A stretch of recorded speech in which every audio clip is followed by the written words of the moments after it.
uma construção ou melhora, né, de transformação da cidade. Perfeito. Isso é uma forma de ver urbanização, é olhar para dentro e ver o que está mudando nela. Na verdade, a gente associa nesse conceito o que está melhorando nela, né? Então, por exemplo, construiu um posto de saúde aqui perto, melhoraram as calçadas, colocaram iluminação pública, enfim, melhoraram a rede de esgoto, deixou mais bonitinho e criaram um jardinzinho ali. Então a gente entende isso como urbanização, né? Que é uma melhora do espaço urbano.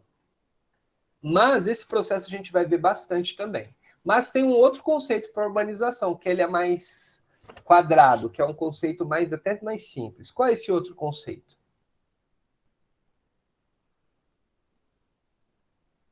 Quem lembra? O mais simples possível.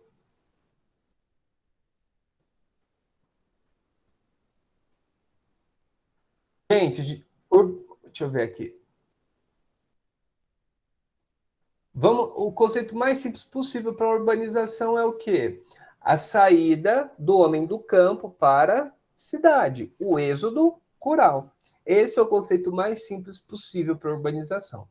Então, vamos começar primeiro tratando desse perfil de urbanização mais simples, do aumento da população nos centros urbanos e redução da população no campo. Tudo bem? O que produz, vamos entender, o que produz o êxodo rural? Vamos lembrar? Fala para mim, o que estimula o êxodo rural?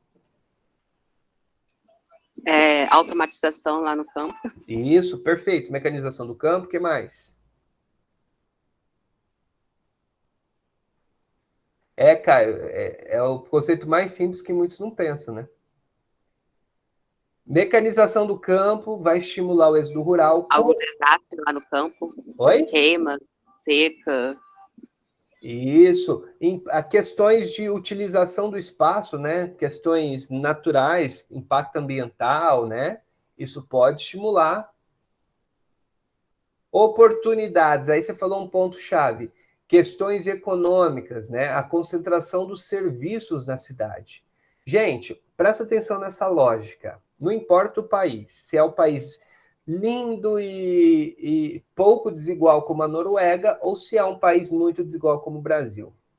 Gente, geralmente, onde vai ter concentrado os serviços, a maioria dos serviços que a gente precisa?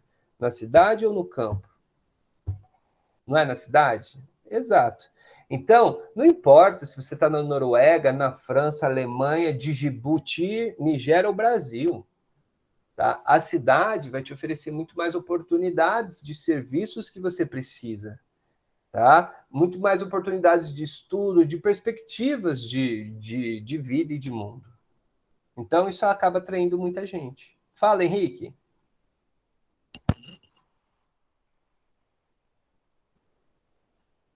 Essa Manuela, fala para ela não botar o chat no micro-ondas.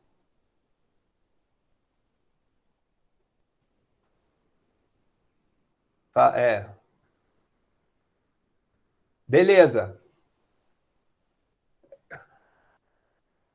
Bom, tá? Fala assim que destravar para ela botar o nome. Que aí vai ficar gravado aí, vai ficar gravado. Tá?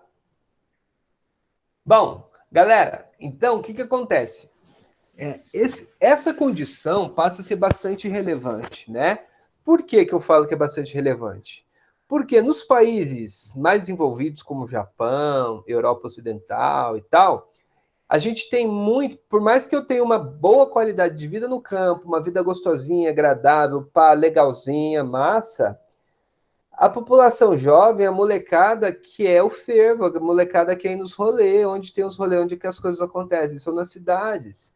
Então a gente tem uma evasão de população jovem do campo para a cidade. É muito difícil você segurar jovens do campo, muito difícil. Por quê? Porque eles querem viver a realidade da cidade, tá? Beleza? Obrigado, Manuela. Foi. A gente já entendeu, Manuela. Tá bom, Manuela, a gente entendeu.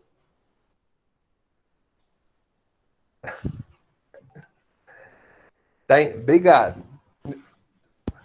Bom, acontece, né? Vamos lá. Galera, então o que acontece? Vamos dar exemplo do Japão. O Japão é um país pequenininho que precisa ter gente no campo. Por quê? Não tem espaço no país, pô. O país é minúsculo, tem gente para um caramba, tem muito cheio, e eles precisam comer, precisam produzir no campo. E aí eles estimulam você. Se você falar, oi, eu sou, chegar lá no Japão, você é japonês e falar, oi, eu quero morar no campo e produzir alimentos. O governo vai falar, obrigado, o que você precisa? A gente ajuda você. O governo vai te dar um monte de incentivo para você ficar no campo. Tá? Você não vai passar fome, você não vai passar necessidade. Henrique, mas não, terras vulcânicas são férteis. E vulcão, para entrar em erupção, é difícil, né? Você vai ver a sua vida inteira e não vai ver um vulcão entrar em erupção. Mas daí não é nem esse o medo das pessoas. Mas é difícil, tá, gente? É difícil. Por mais que você fale que a pessoa vai ter uma vida tranquila, boa, com qualidade, fala isso para um moleque de 15 anos, fala isso para um moleque de 20 anos. Ele quer que se dane, eu quero ir para Tóquio, porque Tóquio que tem as coisas legais que eu quero fazer, quero estudar, ir lá, conhecer, ver as coisas. Então, a população jovem tem muita dificuldade de querer permanecer no campo. Ele pode gostar muito de passear, mas morar no campo é muito difícil. Então, o que acontece? A população do campo japonês está envelhecendo e não se renova. Os jovens, os filhos desses camponeses, desses moradores do campo, vazam, né? Vazam. Gente, tem cidade no Japão, pequenininha, né? Cidade assim, espaço rural, vila rural, que eles extinguiram, tem uma cidade lá que eles falaram, não precisa de prefeito mais. Tinha 400, 500 pessoas no lugar, eles falaram, todo mundo se conhece, que todo mundo tá velho, todo mundo... A gente decide as coisas aqui coletivamente, olha o comunismo sendo implantado no Japão, né? Por quê? Porque a população não renovava, entendeu? Não renovava. Os filhos, os netos dessas pessoas não queriam ficar lá. Vão lá passear, né? Eu queria fazer para Portugal, mas eu fiquei com... Asco de Portugal, por quê? Quando você aprende história, você começa a ter seus preferidos. Você está falando... você está falando por conta da colonização, Caio? Henrique? Os dois, né? Não, eu só não gosto dos Estados Unidos mesmo. Portugal eu ainda tô de boa. Portugal hoje é um país bastante simpático, na verdade. Parte da população portuguesa não, né? Mas isso é no mundo inteiro. Mas, assim, em termos de governo, a coisa está funcionando bem lá. Não, eu entendo.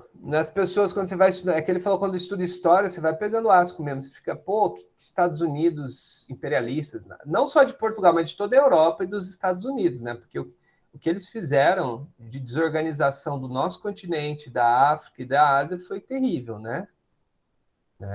Isso é bem isso mesmo, Henrique, mas isso é bastante complicado, né?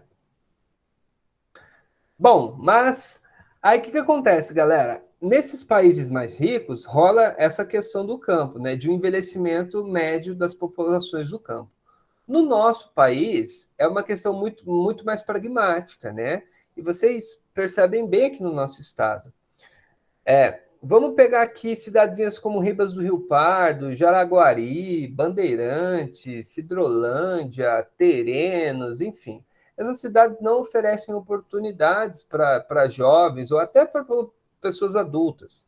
E muitas vezes as pessoas precisam vir para Campo Grande para desenvolver sua educação, para estudar. E aí, essas pessoas muitas vezes não voltam, né? Então a gente tem esse problema. Há uma tendência de cidades muito pequenas sumirem, diminuírem, cidades médias crescerem, tá? Então hoje o que mais cresce são cidades médias. Esse é o cenário global.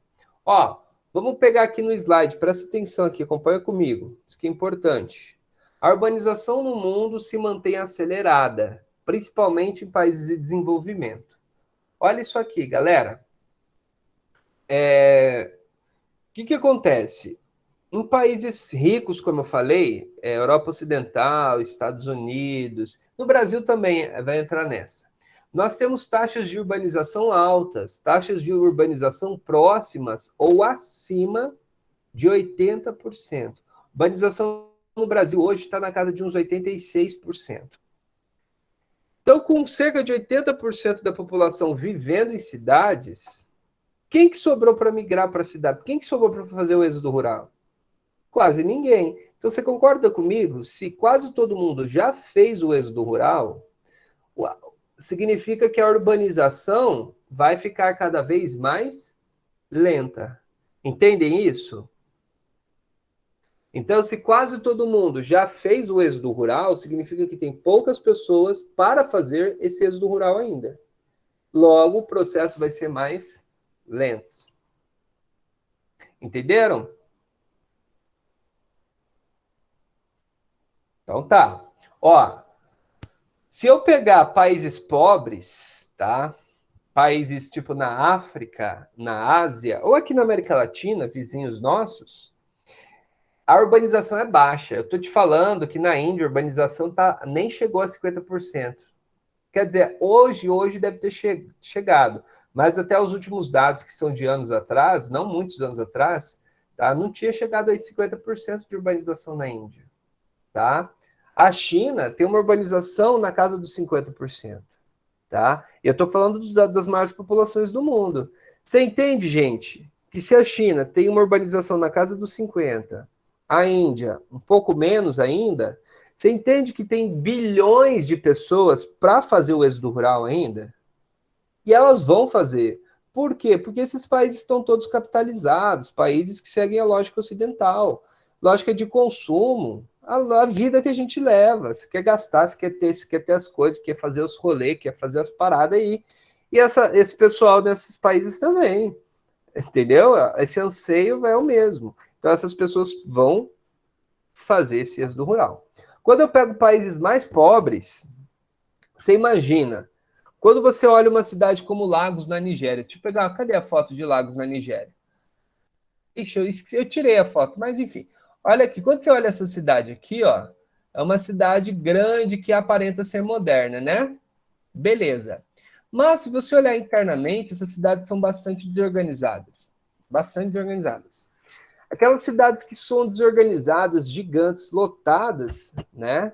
Se tem uma qualidade de vida ruim, agora você imagina no campo. Se na Nigéria as cidades já são ruins, imagina como é a qualidade de vida no campo. Ô Caio, não vou entrar muito no mérito agora, mas não é errado não, porque a China se diz comunista, tá?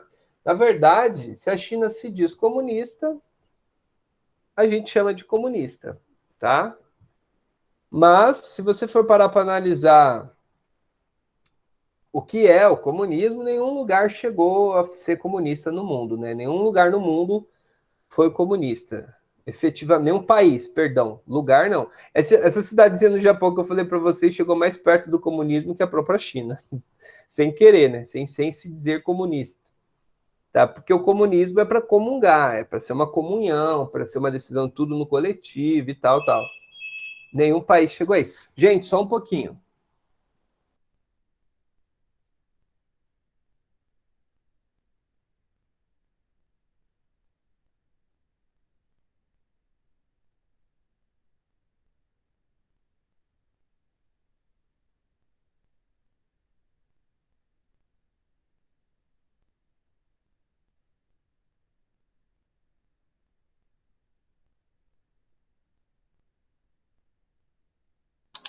Alô, professor? Professor?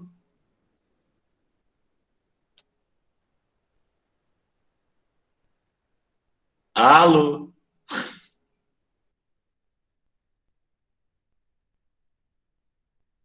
Calma aí, parça.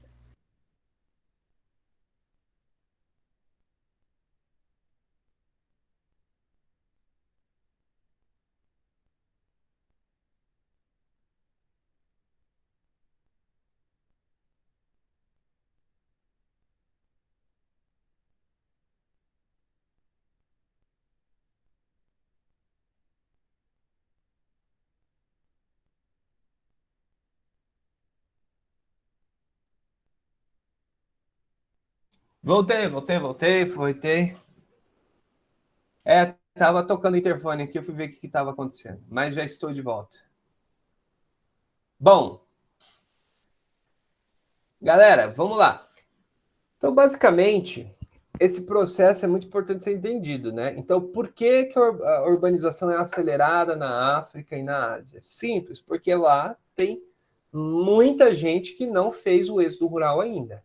Por que a urbanização é lenta no Brasil hoje? Por que a urbanização é lenta na Europa hoje? Porque quase todo mundo já fez o êxodo rural, né? Logo, tá? A ONU acredita que se for bem gerenciado, que eu duvido, mas tudo bem, o crescimento urbano nos países poderá trazer mais oportunidades de crescimento econômico, facilidade de acesso a recursos essenciais, saúde, educação, enfim, né? Que a gente comentou. Olha o mapinha de urbanização no mundial, né? Olha que louco. Esses países verdes têm urbanização abaixo de 40%, né? Isso é muito pouco. É muito pouco, tá? O que chama mais atenção ainda é que tem países aqui, alguns países, com urbanização abaixo de 20%, né? Então, isso, olha a Papua Nova Guiné aqui, ó. Sabia que é Papua Nova Guiné? Olha aqui, Sri Lanka, Nepal, tá? É a Etiópia, mas a Etiópia já mudou, tá? De 2015 para cá, a Etiópia já entrou nesse grupo aqui, ó. Tá bom? E aqui em vermelho, países com urbanização muito intensa, tá? Bom, nos países desenvolvidos, como que a gente caracteriza essa urbanização, tá? Olha que interessante. Primeiro, foi uma urbanização fundamentada em cidades industriais, tá? Então, as revoluções industriais que vão estimular o êxodo rural, tá? Essa revolução industrial é importante lembrar, a gente já estudou isso no módulo passado, ela também vai afetar o campo, né? Ela vai afetar a modernização do campo, tá? E isso também teve velocidades diferentes em cada país, tá? Hoje em dia, se a gente for parar para analisar, tá? A urbanização na França é menor que a do Brasil. Não chegou a 80%. E por que é um pouco menor que a do Brasil? Isso se explica pelo fato de que na França, na Alemanha, a agricultura familiar funciona melhor. Então significa que tem mais gente, mais agricultores de pequeno porte. Isso é bom. Então, se tem mais agricultores com propriedades menores, tem mais gente no campo. Esse é um desafio do Brasil, por exemplo. A gente precisa levar a galera daqui para o campo. De novo, a gente precisa de gente no campo produzindo. Então a gente tem que fazer um êxodo urbano, né? O Brasil precisaria. E o êxodo urbano no Brasil seria uma reforma agrária, né? Uma reforma agrária sustentável, que é muito difícil, né? Bom, por que eu falo que aconteceu de forma lenta e gradativa? Vamos pensar, galera. Antes da Revolução Industrial, o que se tinha de cidades era muito diferente do que a gente tem hoje. As cidades modernas, as cidades que a gente pensa como moderna, tá? Elas nasceram da Revolução Industrial. Então, teve etapas de construção dessas cidades. E era um caos antigamente, tá, gente? Era um caos. Século XIX, metade do século XIX, Paris, Londres, já tinha mais de 1 milhão de habitantes, tá? Você imagina, gente, para pensar. Hoje em dia, se morar numa cidade muito grande já é ruim, é difícil. Você imagina, em 1850 e pouco, 1880, se morar numa cidade com 2 milhões de habitantes, sem saneamento, sem água encanada, sem ruas adequadas, sem calçamento adequado, sem moradia, sem endereço adequado. Você imagina o caos, você imagina o nojo que era Londres ou Paris do século XIX, tá? E várias tragédias aconteceram nessas cidades. É o grande incêndio de Londres, epidemias de doenças, né? Enfim, tá? Olha que curioso isso. Ratos, exatamente, né? Muitos. Olha que bizarro isso aqui, gente. Vocês sabiam que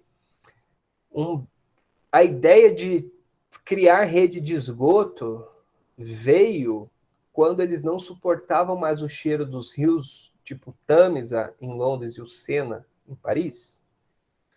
Aí que eles entenderam que o esgoto não era uma boa ideia deixar o esgoto junto com as pessoas na rua. Olha que louco, né? Pra você ter uma noção, numa sessão do parlamento britânico, o parlamento britânico, não sei se vocês já viram em foto, né? Fica pertinho do rio Tâmisa, fica bem na beira do rio Tâmisa. Um belo dia, estava fedendo tanto Tâmisa, mas tanto, que eles pararam a sessão do parlamento e falaram, não dá, Michael, não dá. A gente precisa resolver o problema desse rio, que está insuportável. Aí começa a se pensar no planejamento da cidade. Ou seja, primeiro vinham as tragédias, depois vinha o planejamento. Entende? Por isso que é um processo que foi lento na Europa. Porque eles foram, da pior forma possível, descobrindo que certas coisas precisavam mudar. Da pior forma possível, eles entenderam que precisaria separar o esgoto das pessoas, que precisaria cuidar do rio, enfim, né? Quando chega aqui no Brasil, nos países emergentes, os modelos urbanos já estavam prontos.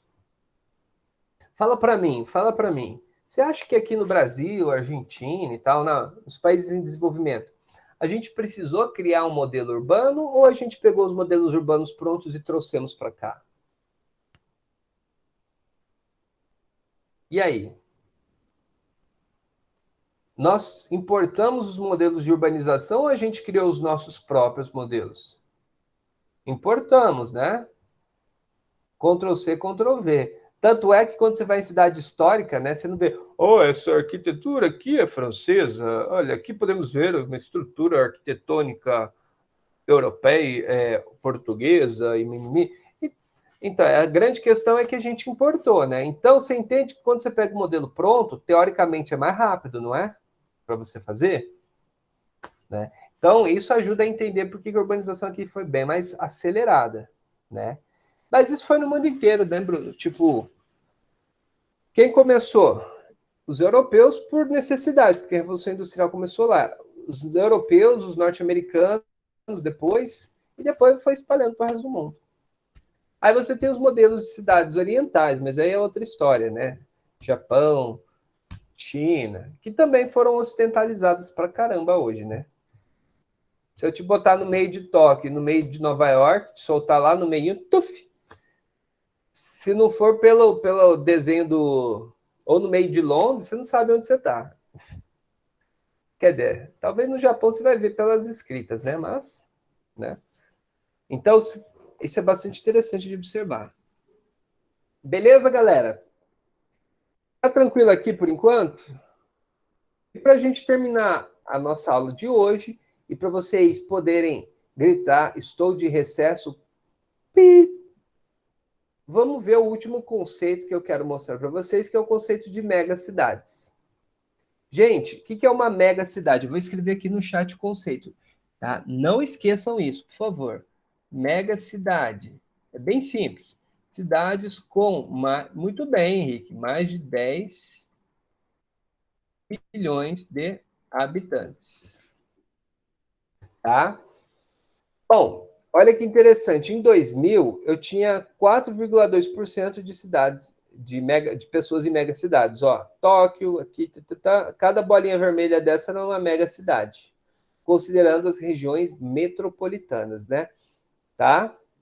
Cidades com até 5 milhões de habitantes, né? Olha, a África não tinha nada, né? Presta atenção na África e na Ásia. Agora, olha aqui, projeção 2030. Olha aqui, ó. Olha a África, foca na África.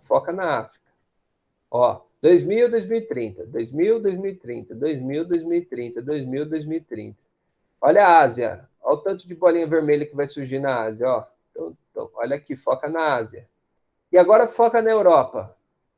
Ó, 2000, o que mudou na Europa? Quase nada, tá vendo? Ó, na Europa não mudou quase nada, nos Estados Unidos mudou pouco, tá? Agora, na África e na Ásia, é uma explosão, né? Então, até 2030 vai ter um aumento de mais de 4 vezes o número de megacidades, e essas megacidades vão estar altamente concentradas na Ásia e vão ter uma expansão significativa também na África. Isso mostra uma preocupação que nós devemos ter, né? Como fazer essas cidades crescerem de forma organizada e saudável? Beleza, galera? Alguma pergunta aqui por enquanto? Tá de boa? Melzinho Chupeta? Então, meus queridos, por hoje é só, tá? Um ótimo recesso para vocês, tá? Se cuidem, cuidado com as armadilhas do Satanás aí no feriado. Professor, Oi, você vai ter recesso também ou não? graças a Deus, graças ao bom Senhor. Aí sim, hein? Aí sim. Não, quarta, mentira, quarta eu vou trabalhar, só quarta. Ah, tá safe. Tchau, professor. Cuidado com Tchau, os armadilhos tchau. do Satanás nesse recesso, hein? Tomarei, sempre tomo. Professor, Ah, sobre a lista de chamada eu não consegui colocar porque meu celular ele começou a travar e tava tipo desligando toda hora que eu tentava colocar meu nome. tá, põe agora, você consegue?